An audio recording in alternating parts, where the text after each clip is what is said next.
ओम श्री परमात्मने नमः। 10 बातों का प्रभाव मनुष्य के व्यक्तित्व निर्माण में पड़ता है। यदि आप चरित्रवान बनना चाहते हैं और गुणवान बनना चाहते हैं, समिति समिति जल भरहि तलावा, जिमे सद्गुण सज्जन पहि आवा। जैसे तालाब में सब जल इकट्ठा होता है, ऐसे अच्छे गुण आपके पास आए, आप गुणवान बने, तो इसके लिए 10 चीजें करनी होती हैं। श्रीमद् भागवत में एक श्लोक आया है, आगमोपः प्रजादेशः कालः कर्म च जन्म चा, ध्यानम मंत्रोथ संस्कारः दशैते गुण हेतव। आगम, आगम ने साहित्य, लिटरेचर। आप जैसा बनना चाहते हो वैसा साहित्य पढ़ो, या यूं कह लीजिए अन्य भी तरीके से कि जैसा साहित्य पढ़ेंगे आप वैसे ही बन जाएंगे।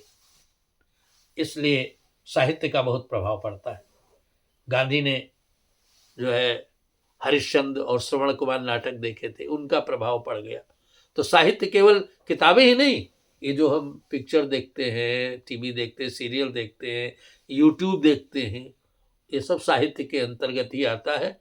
उसको चाहे हम लिपिबद्ध जो है उसको पढ़ें, और अथवा जो उसको सुने, दृश्य श्रव्य देखें भी और सुने भी। तो ये जो है आगम, जो साहित्य है, इसका प्रभाव हमारे जीवन पर बहुत पड़ता है।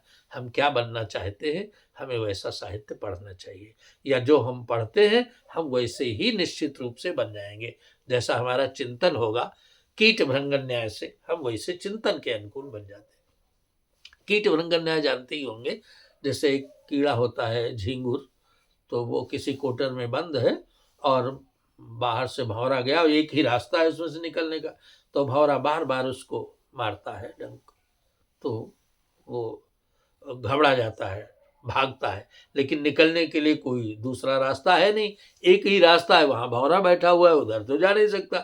तो डर की वजह से उसका चिंतन जो है वो भौरे का ही हो जाता है। और भौरे का चिंतन करते करते वो झींगुर जो है वो फिजिकली परिवर्तित हो जाता है भौरे के रूप में।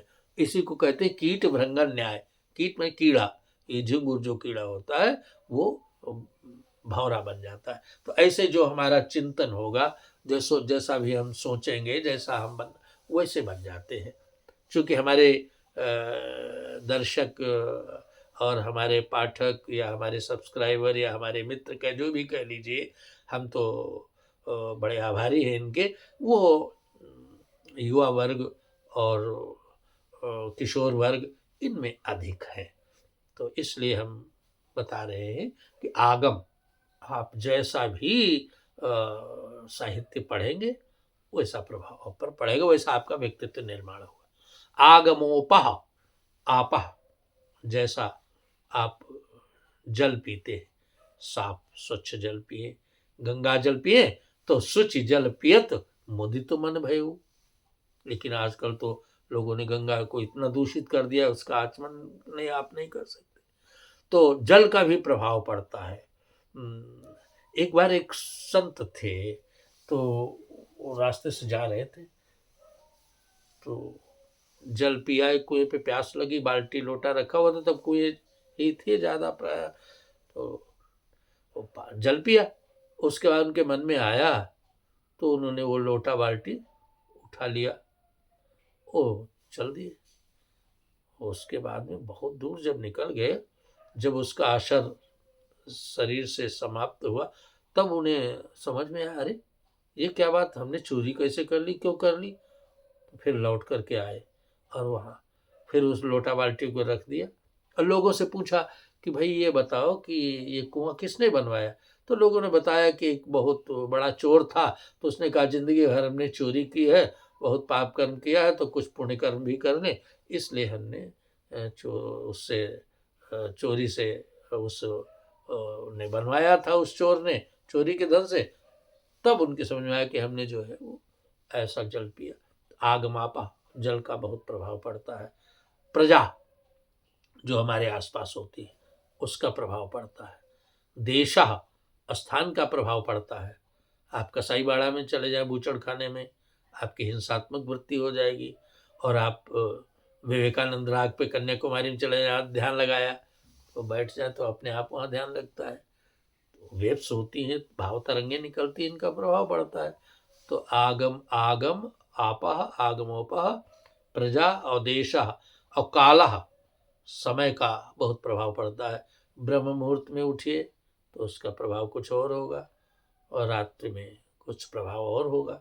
तो आगमोपः प्रजादेशः कालः कर्म, और जो आप व्यवसाय कर रहे हैं, जो आपका ऑक्यूपेशन है, उसका भी आपके व्यक्तित्व पर प्रभाव पड़ता है। आगमोपः प्रजादेशः कालः कर्म च जन्म च, और जन्म ये वंशानुगत होता है, परिवार का जैसा है उसका भी प्रभाव पड़ता है। आगमोपः प्रजादेशः कालः कर्म च जन्म च, और ध्यानम, आप जिस देवता का ध्यान कर रहे हैं उस देवता के भी गुण लक्षण आप में देवो भूत्वा देव मजेत, देवता की तरह से जब उसका उसमें तादात्म्य हो जाता है। तो आगमोपः प्रजादेशा काला कर्म च जन्म चा ध्यानम अमंत्रो, और जिस मंत्र का आप जप करते हैं, और संस्कारा, जो आपके पहले से संस्कार आप में पड़े हुए हैं, ये दशैते गुण हेतवा, ये 10 जो है वो गुणों के संकलन में कारण बनते, हेतु बनते हैं। इसलिए 10 पर विशेष ध्यान रखना चाहिए।